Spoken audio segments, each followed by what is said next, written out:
As promised, I have compiled a list of all the people that I can remember that May and Allie doxed during their time that they were friends.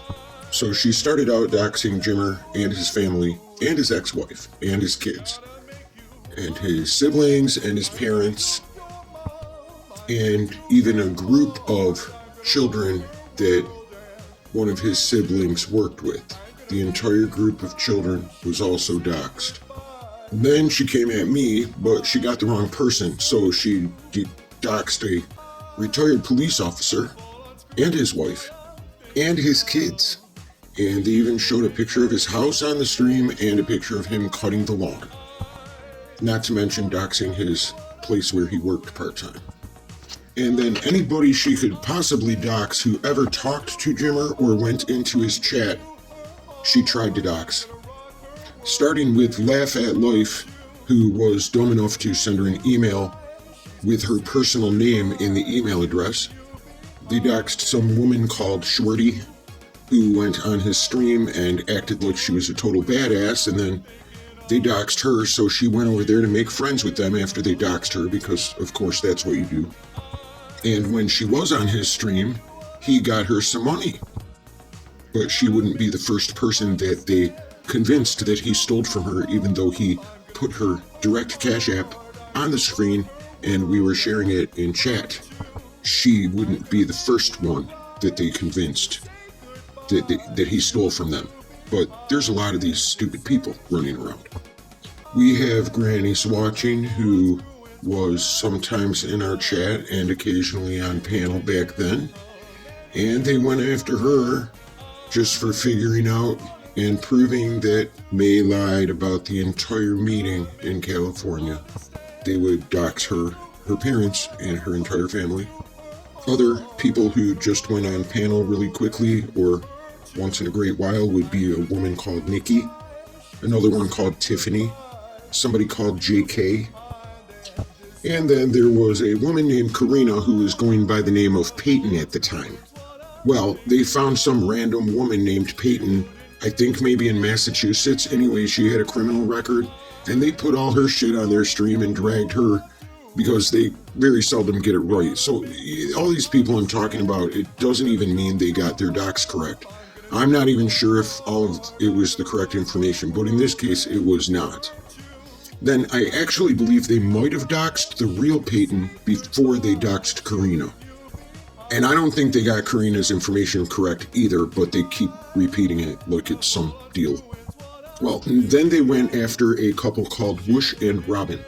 And, well, May would make up all kinds of stories about them. She claimed that they were in Jimmer's Discord and all these ridiculous things. Later, he would go over there and simp for her where he is now. You know, some guys just like that kind of abuse. They like to be spanked and peed on and all kinds of strange things. We'll talk about that in another video. There was a woman named Sue who was part of the May Noodles crowd, and she was friends with Allie and May, but then they doxed her too.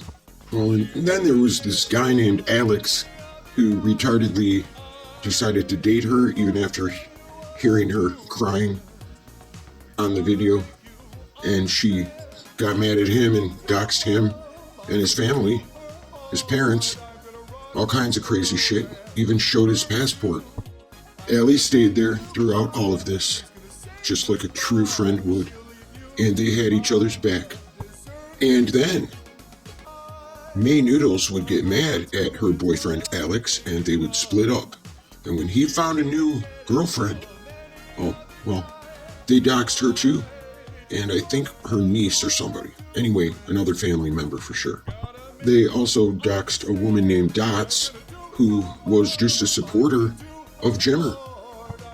And when they got his channel taken down, she offered to give him her old channel that was already fairly established, and they acted like that was a slight against these people. By then, Whoosh was over there, so he thinks that everything is about Jimmer, just like May does. Just like some of the guys from back in the day think everything's about Jimmer too. And it's odd because I don't remember them dating him, but people like this, they just, like if he steps in a pile of shit, or meet someone who's crazy, they scrape that shit up and rub it all over their face. They can't wait to smell his leftovers. It's a phenomenon. It's crazy. I've been watching it for years and I can never figure out why everybody wants to get to know this dude's ex-girlfriends or anybody he talks to who gets mad at him. That's how they collect him up. Lemonade included. Even Sam would feel rejected and go over there to the dark side. So I didn't count him up. I probably could have, but I'm lazy. You guys can count them if you want. Here I am about 5 minutes in though, and it took me that long to list them all.